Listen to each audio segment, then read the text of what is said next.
സിനിമയുടെ തുടക്കകാലം മുതൽ തന്നെ പ്രണയം എന്നത് സിനിമയുടെ ഒരു മുഖ്യ പ്രമേയമായി വന്നിട്ടുണ്ട്. ഹോളിവുഡിൽ പ്രണയിക്കുന്നവരുടെ നെഞ്ചിടിപ്പേറ്റിയ മേരി പിക്ഫോർഡ് മുതൽ സോഫിയ ലോറനിലൂടെ, മെർലിൻ മൺറോയിലൂടെ, മെറിൽ സ്ട്രീപ്പിലൂടെ, സ്കാർലറ്റ് ജോൺസണിലൂടെ പ്രണയത്തിന്റെ നനുത്ത കാവ്യങ്ങൾ വെള്ളിത്തിരയിൽ തീർത്ത കാമിനിമാരുടെ പട്ടിക നീളുകയാണ്. പ്രണയിനികളുടെ മനസ്സിൽ മഴവില്ല് വിടർത്തുന്ന കാമുക വേഷങ്ങളിൽ റിച്ചാർഡ് ഗരെയും കിനു റീവ്സും ടോം ഹാങ്ക്സും ലിയനാർഡോ കാപ്രിയോയൊക്കെ തകർത്താടിയപ്പോൾ ലോകമാകമാനമുള്ള പ്രണയിക്കുന്നവരുടെ മനസ്സിൽ അവരുടെ പ്രണയത്തിന്റെ കാൽപ്പനിക രൂപങ്ങളായി വെള്ളിത്തിരയിലെ ഈ താരങ്ങൾ മാറി. മലയാള സിനിമകളിലും കാമുക വേഷങ്ങളാൽ പ്രേക്ഷകരുടെ മനസ്സിൽ ഇന്നും വസന്തം നിറച്ചു നിൽക്കുന്ന ഒരുപാട് താരങ്ങളുണ്ട്. സത്യനും പ്രേംനസീറും വിൻസെന്റും സുധീറും രാഘവനും തുടങ്ങി സോമനും സുകുമാരനിലൂടെ കടന്ന് റഹ്മാനിലൂടെയും കുഞ്ചാക്കോ ബോബനിലൂടെയും ഫഹദ് ഫാസിലിലൂടെയും നിവിൻ പോളിയിലൂടെയും നസ്രനിലൂടെ മലയാള സിനിമയിലെ കാമുക വേഷങ്ങൾ പ്രണയത്തിന്റെ ജ്വരം ഇവിടെ ഇന്നും പരത്തിക്കൊണ്ടിരിക്കുകയാണ്. ഇവരിൽ നിന്നും മലയാള സിനിമയിലെ എക്കാലത്തെയും ഏറ്റവും മികച്ച 5 കാമുക വേഷങ്ങളെ അന്വേഷിക്കുകയാണ് സിനിമാ കമ്പം. തികച്ചും വിഷമമേറിയ ഒരു ദൗത്യമാണെന്നറിയാം. കാരണം ഇത് പല കാലങ്ങളായി പടർന്നു കിടക്കുന്ന കാമുക വേഷങ്ങളാണ്. പ്രണയിക്കുന്നതിൻ്റെയും പ്രണയത്തിൻ്റെയും രൂപവും ഭാവവും രീതിയും സംസാരവുമെല്ലാം കാലാകാലങ്ങളിൽ മാറിക്കൊണ്ടിരിക്കുന്നതിനാൽ ഇന്നത്തെ കാലത്ത് നിന്നുകൊണ്ട് 50 കൊല്ലം മുമ്പുള്ള പ്രണയത്തെ വിലയിരുത്താൻ കഴിയുന്നില്ല. എന്നാൽ ഇത്തരം കാമുക വേഷങ്ങൾ അതാത് കാലത്ത് സിനിമയിലും പൊതുസമൂഹത്തിലും സൃഷ്ടിച്ച ആസ്വാദനാനുഭൂതികളെ കൂടി കണക്കിലെടുത്തുകൊണ്ടാണ് ഏറ്റവും മികച്ച കാമുക വേഷങ്ങളെ സിനിമാ കമ്പം തേടുന്നത്. മലയാള സിനിമയിൽ കാമുക വേഷങ്ങൾ അവതരിപ്പിച്ച അഭിനേതാക്കളിൽ ടോപ്പ് 5 ആയി വരുന്നത് വിൻസെന്റ് എന്ന നടനാണ്. വിൻസെന്റ് 1970-കളിലെ ഒരു പ്രധാന നടനാണ്. ഏകദേശം 200ഓളം സിനിമകളിൽ അദ്ദേഹം അഭിനയിച്ചിട്ടുണ്ട്. ഒരു റൊമാൻറ്റിക് ഹീറോ എന്ന ഇമേജ് മാത്രമല്ല അദ്ദേഹത്തിനുള്ളത്, ഒരു ആക്ഷൻ ഹീറോ എന്ന ഇമേജും അദ്ദേഹത്തിന് കൂടെയുണ്ട്. കോളിനോസ് പുഞ്ചിരിയുള്ള നടൻ എന്നായിരുന്നു അന്ന് അദ്ദേഹത്തെ വിളിച്ചിരുന്നത്. അക്കാലത്തെ പ്രശസ്തമായ ഒരു ടൂത്ത് പേസ്റ്റ് ആയ കോളിനോസിന്റെ പുഞ്ചിരി പരസ്യവുമായി ബന്ധപ്പെട്ടാണ് അദ്ദേഹത്തിന്റെ സുന്ദരമായ പുഞ്ചിരിയെ കോളിനോസ് പുഞ്ചിരി എന്ന് അക്കാലത്ത് വിളിക്കാൻ തുടങ്ങിയത്.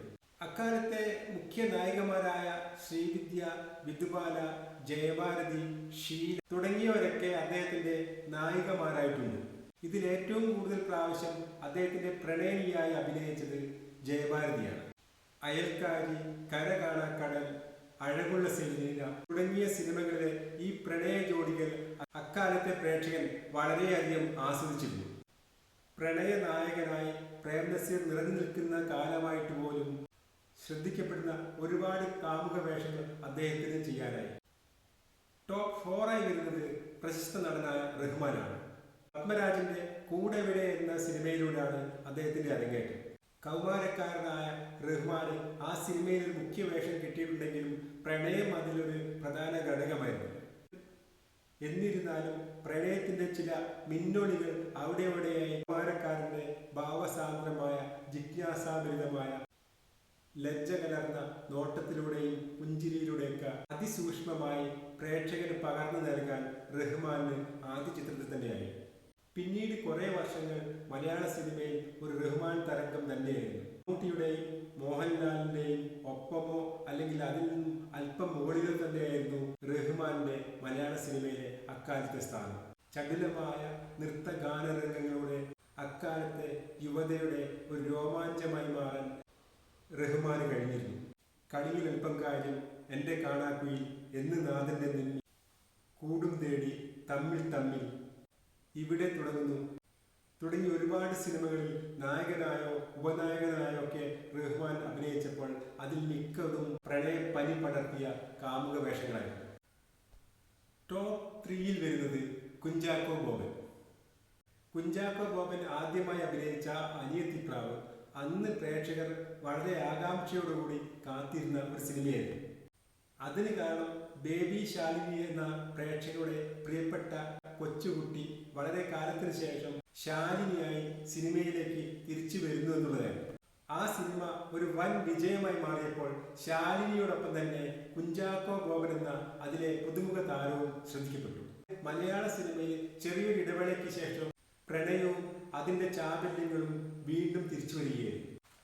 അനിയത്തിപ്രാവിനെ തുടർന്ന് നിറം, പ്രേം പൂജാരി, നക്ഷത്ര താരാട്ട് തുടങ്ങിയ ഒരുപാട് സിനിമകളിൽ കുഞ്ചാക്കോ ബോബൻ ലഭിച്ചത് കാമുക വേഷങ്ങളായിരുന്നു. ഇത് ചോക്ലേറ്റ് ബോയ് എന്ന ഒരു വിളിപ്പേരും അദ്ദേഹത്തിന്റെ അക്കാലത്തുണ്ടായിരുന്നു. പ്രണയത്തെ അതിന്റെ എല്ലാ കൗമാര ചാബല്യങ്ങളോടും കൂടി അവതരിപ്പിച്ച കഥാപാത്രങ്ങളായിരുന്നു കുഞ്ചാക്കോ ബോബന്റേത്. മലയാള സിനിമയിലെ എക്കാലത്തെയും മികച്ച റൊമാൻറ്റിക് സിനിമകൾ എടുത്താൽ അത് തീർച്ചയായും കുഞ്ചാക്കോ ബോബൻ അഭിനയിച്ച അനിയത്തിപ്രാവും നിറവുമെല്ലാം ഉണ്ടാവും. തന്റെ ചോക്ലേറ്റ് ബോയ് എന്ന ഇമേജിൽ നിന്നും മാറി നടക്കാൻ വേണ്ടി പിന്നീട് അദ്ദേഹം തികച്ചും വ്യത്യസ്തങ്ങളായ വേഷങ്ങൾ തിരഞ്ഞെടുത്തുകൊണ്ട് ഇന്നും ഈ രംഗത്ത് സജീവമായി തുടരുകയാണ്. ടോപ്പ് 2-ലേക്ക് എത്തുന്നത് തീർച്ചയായും നമ്മുടെ മോഹൻലാൽ തന്നെയാണ്. മോഹൻലാൽ സിനിമകളെ മറന്നുകൊണ്ട്, മോഹൻലാലിനെ മറന്നുകൊണ്ട് പ്രണയത്തെപ്പറ്റി മലയാളിക്ക് ചിന്തിക്കാൻ കഴിയുമോ?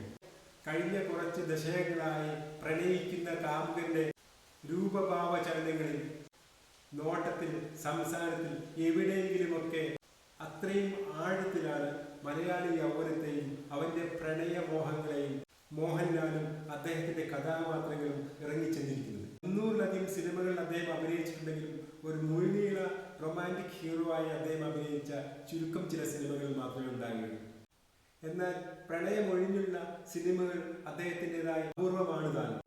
പ്രണയം ചേർത്ത് വെച്ച ആക്ഷൻ, ഡ്രാമ, ത്രില്ലറുകളാണ് അദ്ദേഹത്തിന്റെ സിനിമകളെല്ലാം തന്നെ. പ്രണയിനിയുടേത് മാത്രമല്ല, കാഴ്ചക്കാരൻ്റെയും ഓരോ അണുവിലേക്കും പ്രണയത്തെ ഇറക്കിക്കൊണ്ടുവന്ന് അതിനെ ഒരു ഉന്മാദ അനുഭവമാക്കി മാറ്റി ഒരു പനിയായി പടർത്തിയ ഒരു കാലഘട്ടം ഉണ്ടായിരുന്നു മോഹൻലാലിന്. മോഹൻലാലിനെ പോലെ പ്രണയിക്കണമെന്ന് ആഗ്രഹിക്കുന്ന കാമുകന്മാരും അങ്ങനെ പ്രണയിക്കപ്പെടണമെന്ന് ആഗ്രഹിക്കുന്ന കാമിനിമാരുടെയും ഒരു പ്രണയ ലോകം സൃഷ്ടിച്ചുകൊണ്ടായിരുന്നു മോഹൻലാൽ സിനിമകൾ അക്കാലത്ത് അന്ന് പോയിക്കൊണ്ടിരുന്നത്. മോഹൻലാലിനെ സിനിമാ കമ്പം മികച്ച കാമുക വേഷങ്ങളിൽ 2ാം സ്ഥാനത്ത് തന്നെയാണ് നിർത്തുന്നത്. ഇനി കാമുക വേഷങ്ങളിലെ ടോപ്പ് 1 ആരാണ്? അത് നിസ്സംശയം പറയാം, നമ്മുടെ പ്രേം നസീർ അല്ലാതെ പിന്നെ ആര്? പത്മരാജൻ ഒരിക്കൽ പറഞ്ഞിട്ടുണ്ട്, ഞാൻ ഗന്ധർവൻ എന്ന സിനിമ പ്രേം നസീറിന്റെ യൗവനകാലത്താണ് എടുക്കുന്നതെങ്കിൽ ഞാൻ ഗന്ധർവനെ തേടി മറ്റ് സ്റ്റേറ്റുകളിലേക്ക് പോയില്ലായിരുന്നു. ഗാനഗന്ധർവനായ നമ്മൾ യേശുദാസിനെയാണ് കരുതുന്നതെങ്കിൽ പ്രണയ ഗന്ധർവന്റെ രൂപം മലയാളിക്ക് മറ്റാരുമല്ല, അത് പ്രേം നസീർ തന്നെയാണ്. അതുവരെ കഥകളിലും മറ്റും വായിച്ചറിഞ്ഞ പ്രണയം മലയാളി ആദ്യമായി കാണുന്നത് സിനിമകളിൽ പ്രേം നസീറിന്റെ രൂപത്തിലാണ്. അന്ന് അവൻ മനസ്സിൽ കൊത്തിവെച്ച പ്രേം നസീറിന്റെ ഗന്ധർവ രൂപം പിന്നീട് നിത്യവസന്തമായി പ്രണയ ഗന്ധർവനായി 4 നൂറ്റാണ്ട് കാലത്തോളം മലയാള സിനിമയിൽ നിറഞ്ഞു നിന്നിരുന്നു. തൊട്ടും തലോടിയും പാട്ടുപാടിയും കിന്നാരം പറഞ്ഞും പ്രണയത്തെ ഒരു സുഖമുള്ള അനുഭൂതിയായി പ്രേക്ഷകന് മുന്നിൽ ആദ്യം പകർന്നു കൊടുത്തത് പ്രേം നസീറാണ്.